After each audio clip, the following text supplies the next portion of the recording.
Hey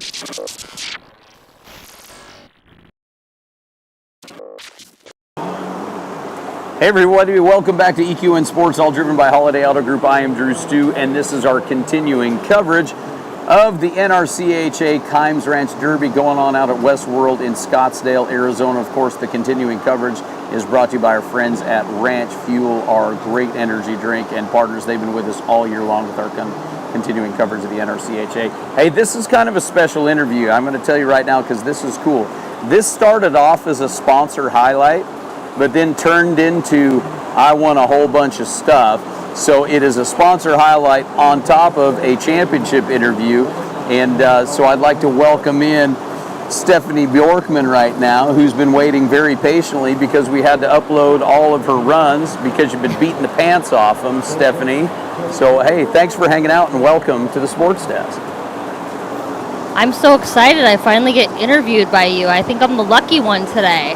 Oh man, no, I never thought this would be me. I never thought this would be me.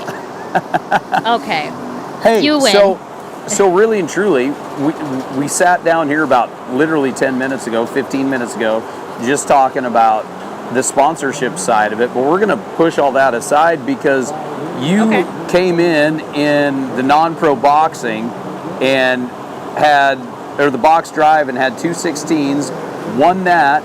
And then while we're sitting here, we get the word that you were 219 and you were the highest scoring in the rein work today. So congratulations. Thank you. I have an awesome horse and amazing trainers. I'm very lucky. So let's jump right in and talk about your horse. We were talking when you first started, like, I've got this cool new horse. Tell me a little bit about him. It's called George Jones, which is awesome in and of itself. So he was an impulse buy.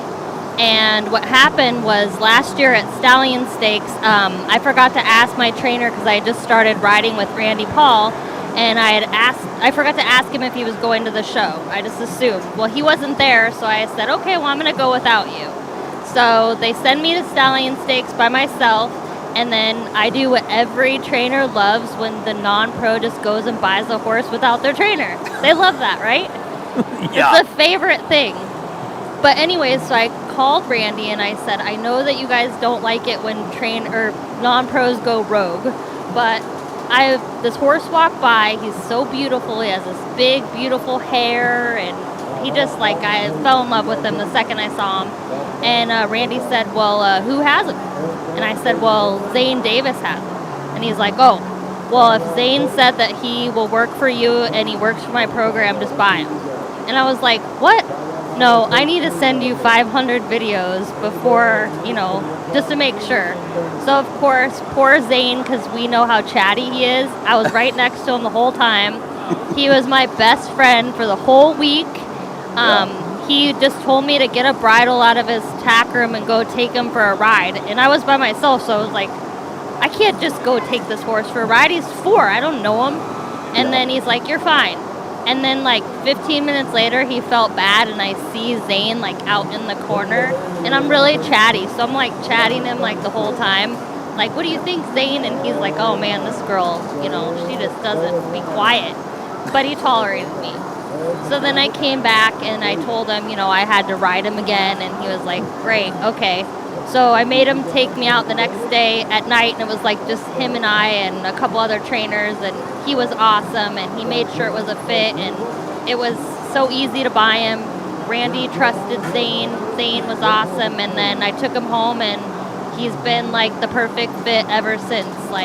He's won me a check pretty much from day one, and he just fit me. So I don't know, I never get that lucky. So how cool I told you, my first horses weren't high class like George Jones, so it's nice to have one like him. Well, George Jones is a step up, but I really, really want to hear about your one-eyed app. Yes, so a lot of people think that I just got nice horses and just showed up at the show, but I want to let everybody know that I started riding on a one-eyed Appaloosa that cost $600. His name was a real McCoy, and I've had a lot of these types of horses. I used to buy horses off of Craigslist, okay? Oh, and you're one of those. You are a trainer's nightmare. Oh, all day. My first reining horse I bought in a horse sale for like $2,000. I wanted to be a reiner, and it did everything really fast, so I thought it would be really talented. But that's not what the reiners look for. So I learned a lot of lessons.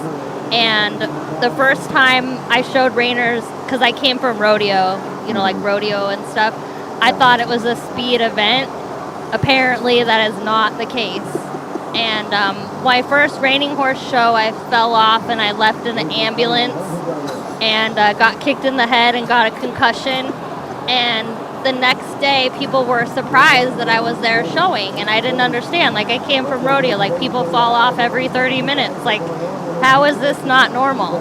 So I made friends quick. When you fall off, everyone knows you. So I loved the reining for a long time and did that, but I always wanted a cow horse and just never had enough guts to try it. So Sure. I'm glad I did. Well, when did you get into it, Stephenie? When did you finally make the leap? So I did the reining for quite a while, and I rode with a guy named Steve Wolf, and he's, a guy that's kind of like a horse trader. So he'd take me to the reinings, I'd buy a horse, and then somebody would come up to him and want to buy my horse, and I'd buy another one, and so we were always going through horses. He got a cow horse in, and there was one of those, I don't know what you guys call them, but they have those clinics that you come to town, and if you're new into don't know anything about the cow horse, you could try it. Like, I don't know, is it a green as grass clinic or something? I don't know what you call them. But this is when Corey lived in Arizona, and I knew Corey. I knew everyone kind of in the neighborhood because I'm the local jeweler. Mm-hmm. So Steve was like, hey, go take this horse and go try the cow horse. So I was like, okay. Well, then I tried the cow horse, and then I never went back. I took my reiner. I switched him to cow horse training. He was like an awesome reiner, and he worked for the cow horse. So I did that for a while. And then a friend leased me like a awesome horse that was 19 years old. His name was Tenina Chex, and I believe it was Jim Paul had trained it, and it was a Dia Hessian's horse, and I leased that horse, and he was like a fit for me from the get-go. He was older, 19, and they had said, oh yeah, he'll teach you the ropes, blah blah. Well, the first year we came out and we won the 1K, and we won reserve champion at the your guys' world show in February in the 1K, and then we won the 5K champion the first year. Because awesome. That horse, he just fit me for the reining, and like the cow work part, I just like held on and let him do his job. Yeah. So it was like a great first year. Well, then I had to give the horse back, and then I realized like my reiner maybe didn't quite do the cow work the same. Mm-hmm. So we made a lot of finals and did a lot of great stuff, but I just needed a little bit more horse on the cow. So, I mean, I could go on and on. So then my best friend Janie, who loves jewelry and diamonds, told me that she wanted to trade me her horse, which she owned Angel and Blue Jeans, which is who Jordan won the intermediate Snafflebit Futurity on. Okay. She thought that should be my horse, so I traded a 6-carat diamond for that horse, and you can see it on her all the time. So that's my horse on her finger, and then I got Jean. Yeah. That's awesome. When I was with Jean, I rode with Bob Avila. I was his last non-pro. He tried to kick me out and retire, and I told him no, that was nice. And he said he would keep me for a few months, and then he kept me for like 5 years.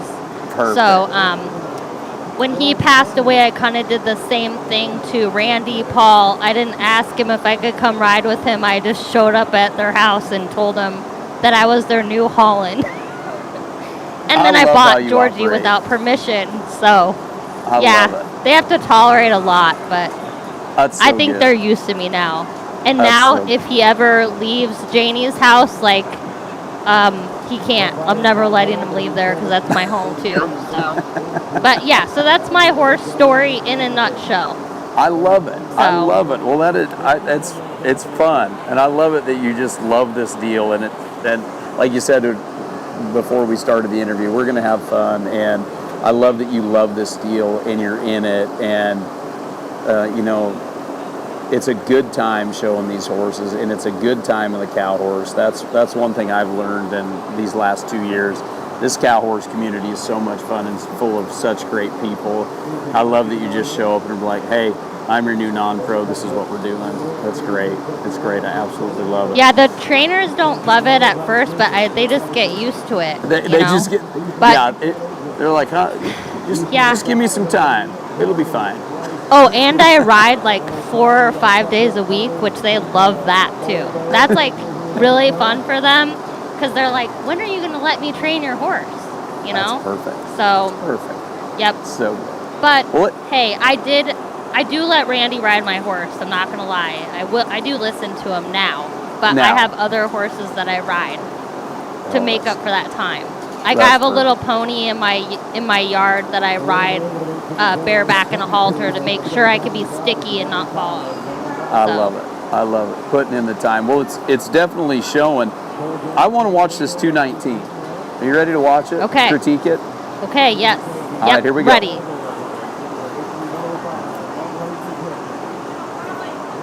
I did wear my sparkle shirt so I could bring out my inner Rainer. That a girl. That a girl. He is a good-looking rascal, isn't he? See, it was love at first sight. Can't blame you for that. This side, I'm always a little bit more cautious circling him right when you first get going, so I probably should have run just a little bit faster, but I just like to start safe. Okay.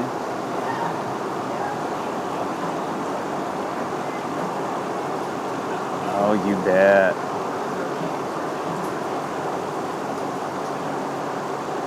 Looks nice.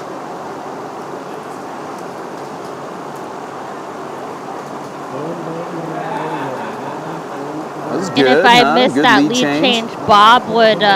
If I missed that lead change, Bob would yell at me from heaven because he was the lead change master. I could hear his breath from heaven. That's funny.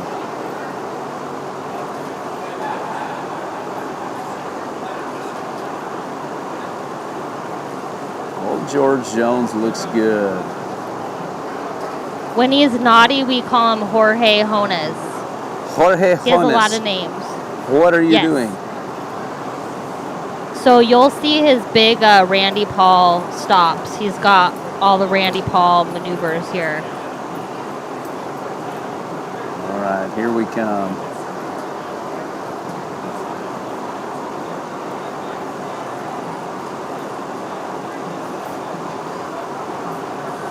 You bet. How'd that feel, Steph? He is super smooth. He makes a lot of dirt and a lot of fun.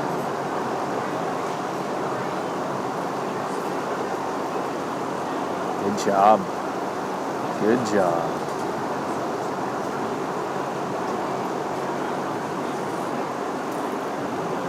I can't wait till he's a bridle horse. Oh, man. He's fast, too. He's got some speed. I like it.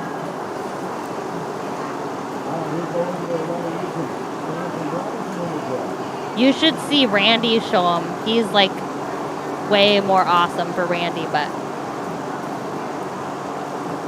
You did a great job right here. he babysits his mom.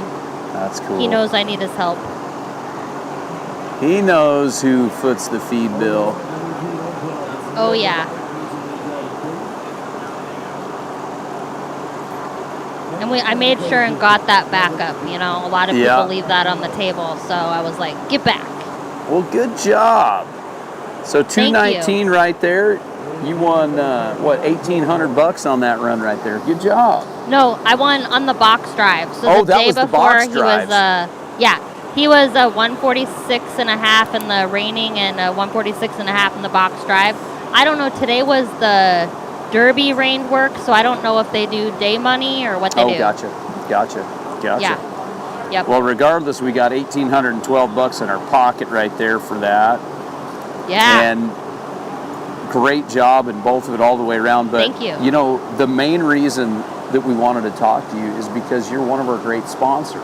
and you've been dabbling on the jewelry a little bit in this whole interview. So let's talk about that side of it. I mean, Sammy Fine Jewelry, you do some awesome stuff, Stephenie. How did you even get in the jewelry business? What is that whole backstory? Oh man. Okay, I will be short-winded. Watermelon. Okay. Oh, already. That's our secret word. Okay.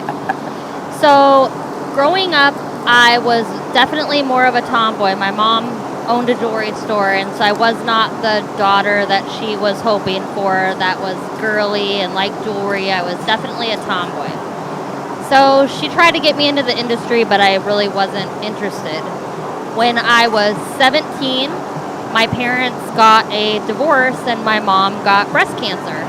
So at the time, I thought I'd be, something to do with horses, and I worked at Seba's Western Wear. So my mom said, I know you don't love jewelry, but it's just you and me now. Like, you're going to need to quit your job and come work at the jewelry store because I'm really sick and I can't do this without you. So, I mean, I was like, okay, I'll come work with you for a little bit, and then, I'll go back to, doing horse stuff. So Sure. I came to her fine jewelry store. I definitely dressed like a boy, boots, dirty boots. Just didn't look like a jewelry store person, but my mom's naturally good with people and a good salesperson, so obviously I'm going to have a little bit of her skill set somewhere so people could look past my look and imagine that I was good at the industry. Mm-hmm. So she was smart. She kind of just left me alone and let me be me. And I love marketing, doing events. There's just lots of things that I like doing. And so basically, I just never left. One day I just decided, hey, you know what, this is for me. So I told my mom, I said, look, I'm going to get these horse people to buy jewelry because I want to go to the horse shows, and they're expensive to go to. And you're going to combine your two passions. I need to figure this out. And she's like, yeah, okay, sure you are. And I'm like, oh no, these horse people, they're going to be my customers, and then you're going to let me go to every horse show.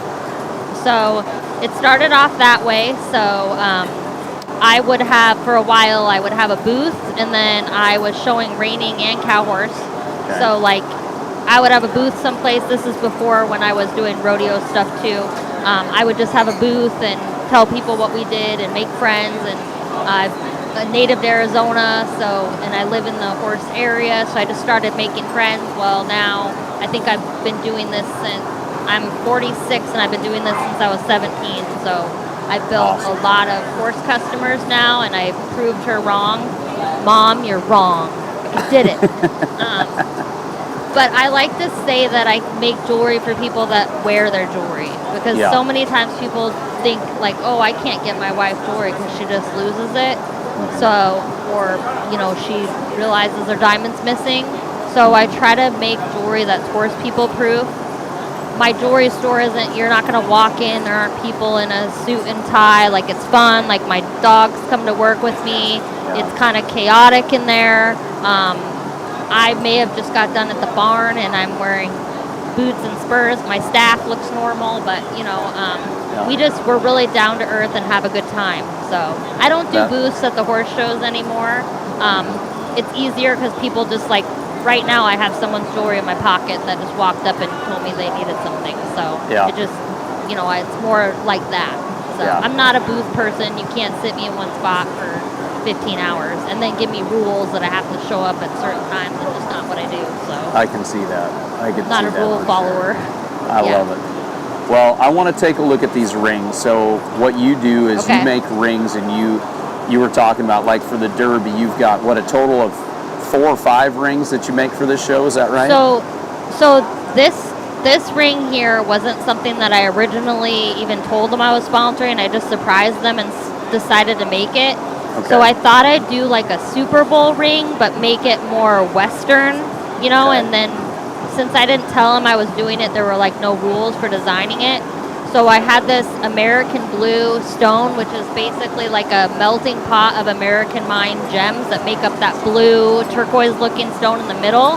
Okay. And then, it's big and huge, so like people notice it for sure. So I've got 2 for the open, 1 for the non-pro derby, and then I did the world's greatest non-pro, like a smaller version of that ring for the new class here. So cool. So cool. And the Stallion Stakes ring is like so awesome. It looks like a poker chip. Yeah. The ring I started out doing though was the world's greatest horseman ring, because ever since I saw that competition, like from the very first show I went to on the yellow horse I was telling you about, when I went there and saw that event, like I knew that that was the hardest, best event on the planet, and that I needed to do something for it. So I made that ring, and I made that ring for a while before I did the other ones, because there isn't an event that's harder than that event, and I think those guys like deserve something awesome that they can actually wear. So. Well, Stephenie, all joking aside, I love that you want to give back to the industry. I love that so much, and recognizing that world's greatest horseman is absolutely, it's in the rodeo deal. We've got the Ironman of Pro Rodeo, the timed event championships, and in the show horse world we have world's greatest horseman. And that event, I'm with you. If you are a fan at all of great horses and doing cowboy stuff, it is the toughest event out there. It is so cool. I love that you want to give back. The fact that like the older horses like still work for that event, and that the cow horse keeps horses that are 15 years old and they still like their job and showing, and just I don't know, that event is so cool, like just the coolest there is. So it is. Oh, and I also do rings for the Snafflebit fraternity. Very cool. Corey is a collector of my rings. He has a lot of rings. Yeah, how many does Corey have now? I was texting him when we started the interview. I was like, hey, I need some pictures of your rings. Yeah, I don't know if you saw, but like in that ad, but I'm making everyone do this, this pose right now. And Jordan Williams owed me one for a long time. And I'm still, I finally got it, so that's why he made the ad. But like, if you're gonna win the ring, you got to do the pose. Like, you just got to do it. So that's awesome. I'm making them. I think it's like the Super Bowl, though. Those guys are super proud of their rings, and it's like a reminder of what they work for. So I thought it was important for our industry.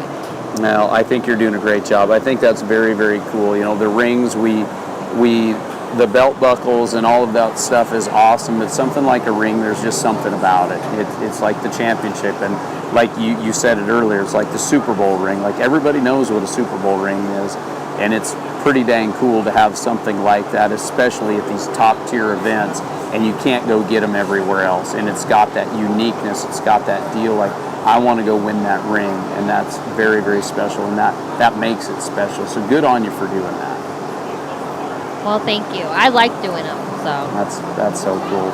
Well, I tell you what, I really, really appreciate you hanging out with us. Like I said at the top of this deal, we got more than we bargained for, because usually, actually, I think you're the first ever sponsor/winner interview we've ever done in like any of my sports decks ever. No, I think Janie, Creative Events, you for sure.